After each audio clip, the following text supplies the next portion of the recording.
ఎన్టీఆర్ కళా పరిషత్ నిర్వాహకులందరికీ కూడా మా ఎన్టీఆర్ జిల్లా వెలగలేరు థియేటర్ ఆర్ట్స్ వారి హృదయపూర్వక నమస్సుమాంజలు తెలియజేసుకుంటున్నాం. ఎన్టీఆర్ కళా పరిషత్ నాటిక పోటీలలో భాగంగా మాకు ఈ రోజున ప్రదర్శన అవకాశాన్ని కల్పించినందుకు మీకు వినమ్రపూర్వకంగా నమస్కారాలు తెలియజేసుకుంటోంది మా Velagaleru theatre arts. Velagaleru theatre arts సమర్పించు నాటిక నిసి. రచన దర్శకత్వం శ్రీనివాసరావు పోలుదాసు. సంగీతం Surabhi Nagaraju. Set and lighting Surabhi Jayavardhan. నాటిక నిసి.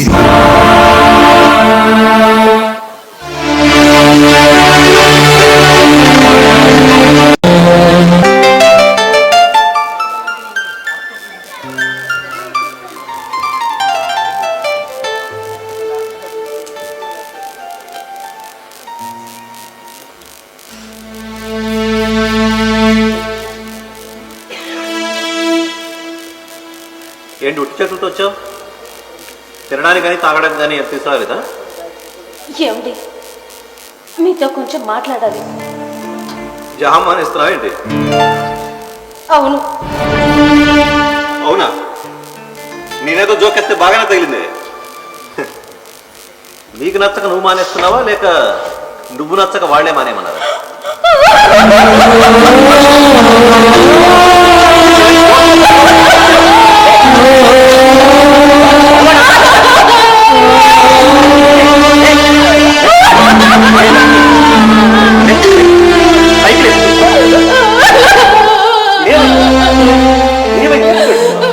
మిమ్మల్ని క్షమించమని అడిగే అర్హత కూడా లేని ఇంకేం చెప్తాను?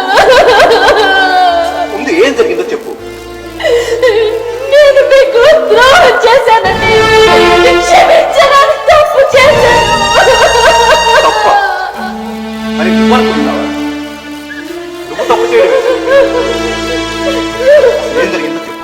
అది తప్ప కథ నేను చెప్తాను. ఉద్యోగం పేరుతో నేను మిమ్మల్ని మోసం చేశానండి. ఏడవకుండా ఏం జరిగిందో ఏం జరిగింది? మీరు మీ ఇంట్లో ఖాళీగా బోర్ కొడితే ఫ్రెండ్స్ తో బయటికి వెళ్ళు లేదా ఈవినింగ్ పార్క్ కు వెళ్ళమని చెప్పారు కదా. అలా రిలాక్సేషన్ కోసం ఈవినింగ్ పార్క్ కు వెళ్ళడం మొదలు పెట్టారు. ఒక రోజు పార్క్ లో ఆకాశ్ పరిచయం అయ్యాడు.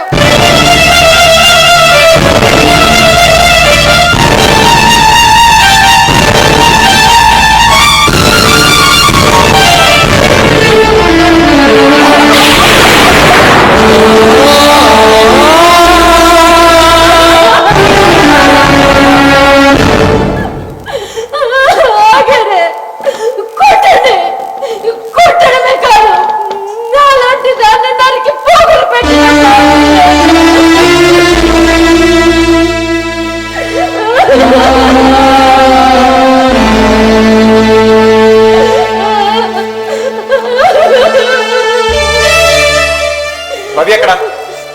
ఏదో పనుందని బయటికి వెళ్ళాడు. ఎంతో ప్రేమగా ఏ లోటు లేకుండా చూసుకునే మిమ్మల్ని మోసం చేశాను. మీ జీవితంలో ఉండే అర్హత లేదు నాకు. ఎప్పుడు మీకు కనిపించనండి. నేను వెళ్ళిపోతాను. లక్ష్మి,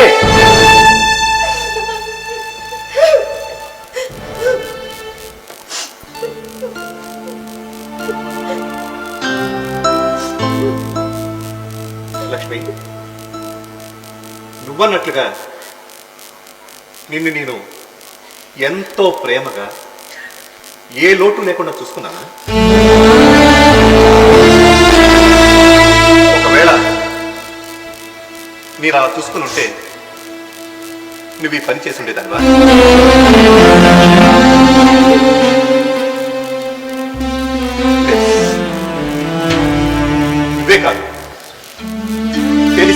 కావాలని ఏ ఆడది తప్పు చేయదు. తను తప్పు చేసిందంటే ఆ తప్పుకి తప్పకుండా తన కుటుంబమో భర్తో పరిస్థితిలో కొంత కారణం ఇస్తాయి. సంపాదన ఒక్కటి తప్ప అన్ని తక్కువే. పెళ్ళై 6 ఏళ్ళు అవుతుంది, ఇంతవరకు పిల్లల ఊసే లేదు అని నువ్వు ఆ రోజు అన్నప్పుడు నీ మాటల్లోని ఆవేదనను అర్థం చేసుకోకుండా నాకు నేను సమర్థించుకునే మాటలు, నీకు సర్ది చెప్పే మాటలు, ఆ పరిస్థితుల నుంచి దాటవేసే మాటలు మాట్లాడేదంటే నన్ను నేను ఆత్మపరిశీలన చేసుకునే ప్రయత్నం చేయలేక సంపాదన వేటలు నేనేం కోల్పోతున్నాను, నా వాళ్ళకు నేను ఏం అందించలేకపోతున్నానో అర్థం చేసుకునే ప్రయత్నం చేయలేక దాని ఫలితమే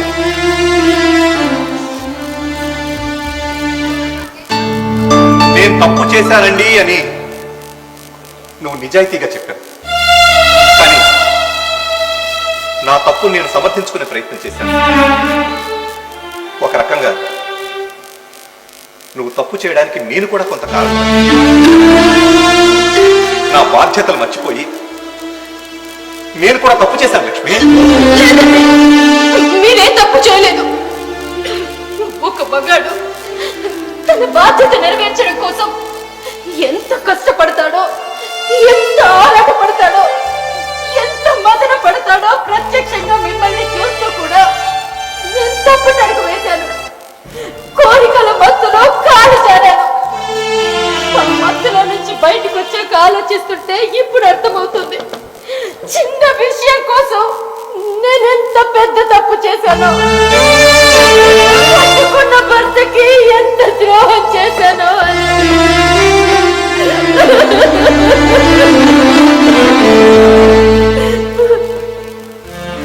జరిగిపోయిన విషయాలన్నీ గతం గత. జరిగిపోయినవన్నీ మర్చిపోయి మీరు నన్ను మళ్ళీ మామూలుగా స్వీకరించగలరా? మరపు అనేది దేవుడు మనిషికిచ్చిన గొప్ప వరం. క్షమాగుణం అనేది మనిషికి తప్పక ఉండాల్సిన లక్షణం. మనిద్దరం భార్య భర్తలు, ఒకరిని ఒకరు అర్థం చేసుకుంటూ, ఒకరి తప్పులను ఇంకొకరు క్షమించుకుంటూ జీవన పయనంలో ముందుకు సాగకపోతే వివాహ బంధానికి అర్థమే ఉంటుంది లక్ష్మి.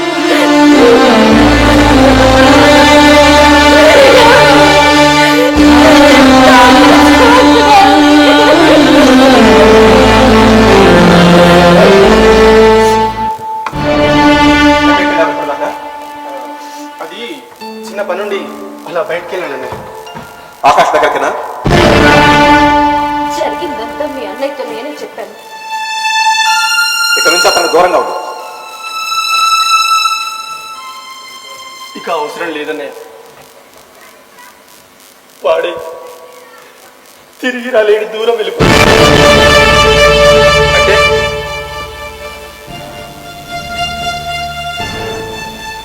వాడు చేసిన తప్పుకి వాడిని వాడే శిక్షించుకున్నాడు.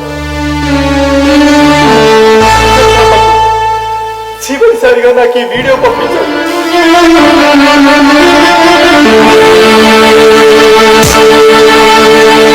రవి, దేవుడు కూడా క్షమించలేని తప్పు చేశాను. నా మీద నాకే అసహ్యం వేస్తుంది. వెళ్ళిపోతున్నాను.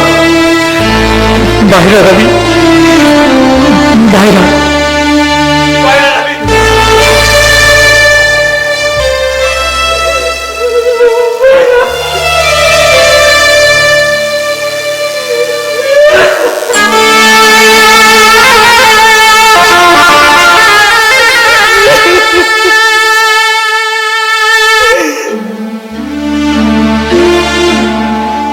నా కాళ్ళ మీద నేను నిలబడి సొంతంగా బతుకుతున్నానంటే దానికి కారణం నువ్వు. మన ఇద్దరం బెంగళూరులో కలిసి కొత్తగా జాబ్ చేస్తున్న టైంలో నాకు ఒక ఆలోచన వచ్చి సొంతంగా కంపెనీ పెట్టాలనుకున్నప్పుడు చేతిలో డబ్బు లేక దిక్కుతోచగా దిగాలుగా ఉన్న నా భుజం తట్టి నేను ధైర్యంగా ముందడుగు వేయడానికి సహకరించాను. అవునన్నయ్య, ఆ 5 లక్షలు నా కోసమని మీకు అబద్ధం చెప్పి వాడి కోసం తీసుకున్నాను. సమయానికి నీ దగ్గర అంత డబ్బు లేదంటే వదిన తన బంగారం బ్యాంకులో పెట్టి నాకు ఆ డబ్బులు ఇచ్చి నాపై తన అమ్మ ప్రేమను చూపించింది. వాడికి నేను ఆ డబ్బులు ఇస్తున్నప్పుడు ఎంత ఆనందపడ్డాడు, ఎంత ఎమోషనల్ అయ్యాడు.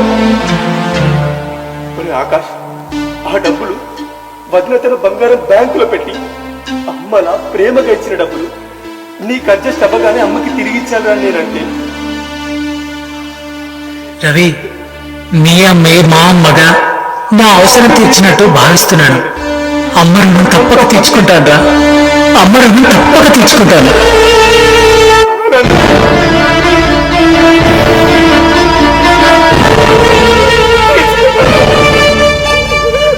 అమ్మ రుణం బాగా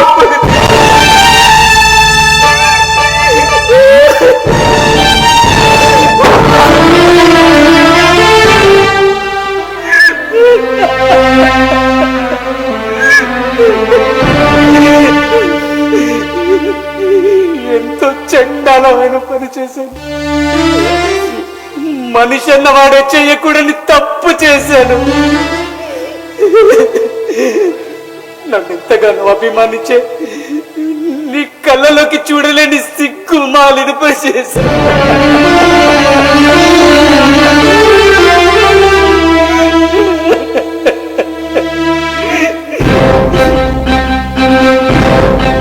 మనిషిని హత్య చేయడానికి కూడా వెనుకడని దుర్మార్గులు తయారయ్యారు.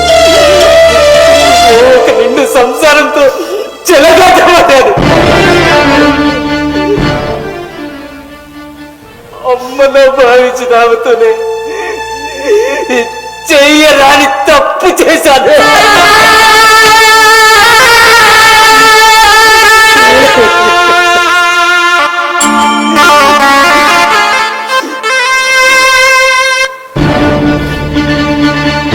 చేసినా తెలియక చేసినా తప్పు తప్పే. నాకు శిక్ష పడాల్సిందే, నాకు శిక్ష పడాల్సిందే. నాలాంటి నాకు భూమి మీద బ్రతికే అర్హత లేదు, నాకు బ్రతికే అర్హత లేదు.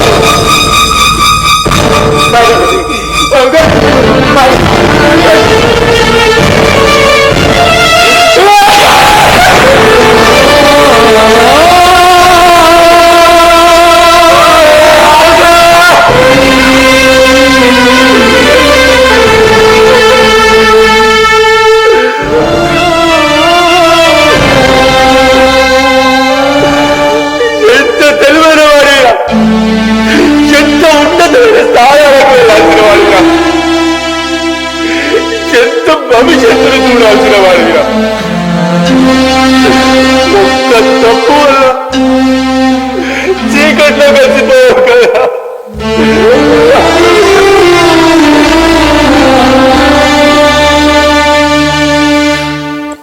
ప్రస్తుతం మనం నిత్యం వార్తల్లో చూస్తున్న ఇలాంటి కథనాల్లో రకరకాల మలుపులు, ఎన్నో జీవితాల్లో భయంకర ఆకస్మిక విషాద ముగింపులు.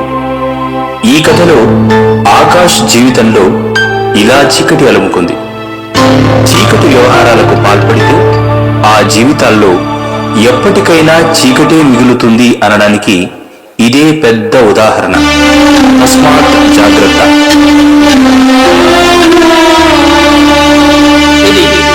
వెలుగలేరు ఆర్ట్స్ థియేటర్ వారి MIS-C. Thank you one and all. Ravi పాత్రలో పవన్ కళ్యాణ్, ప్లీజ్. ఆకాష్ గిరి దేవులపల్లి, లక్ష్మి సురభి లలిత, నేను శ్రీనివాసరావు పోలదాసు ఒక పాత్ర ప్లస్ రచనా దర్శకత్వం కూడా నేనే. అందరికీ నమస్కారం. ఈ అవకాశం ఇచ్చినందుకు అందరికీ కూడా ధన్యవాదాలు.